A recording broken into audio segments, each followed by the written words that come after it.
দুই শালিক ধারাবাহিকের আজকের পর্বে আমরা দেখতে পারবো বন্ধুরা, ঝিলিক আর দেবা দুজনেই আঁখিকে খুঁজতে থাকে। এদিকে বাড়িতে পুষ্প কালীমায়ের পুজো করতে থাকে, আবার বলতে লাগে যে আমার ঝিলিকের কিছু যেন না হয় মা। অন্যদিকে পিয়ার্কের গুন্ডারা আঁখিকে তাড়া করতে থাকে। তখন আঁখি আড়ালে গিয়ে বলতে থাকে, মা কালী আমাকে রক্ষা করো মা। ওই সময় একদল লোক কীর্তন করতে করতে যায় রাস্তা দিয়ে, আর আঁখিও ওই দলে ঢুকে যায়। এদিকে গুন্ডগুলো আঁখিকে দেখতে না পেয়ে তারা চলে যায়। অন্যদিকে গৌরব আর ওর মা শিবরাত্রি পুজো করতে থাকে। গৌরব দূর থেকে প্রণাম করলে গৌরবের মা বলতে লাগে, আয় বাবা কাছে আয়। অন্যদিকে আঁখি শিবলিঙ্গের পুজো করে আর মনে মনে বলতে লাগে, আমাকে রক্ষা করো বাবা।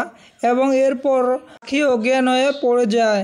আঁখিও পড়ে গিয়ে যায়, কিন্তু এদিকে একটু পরে সেখানে ঝিলিকও এসে সেই শিবলিঙ্গের পুজো করতে থাকে এবং বলতে লাগে যে কাঁদতে কাঁদতে বলতে লাগে, বাবা আঁখিকে আমার কাছে ফিরিয়ে দাও ওকে।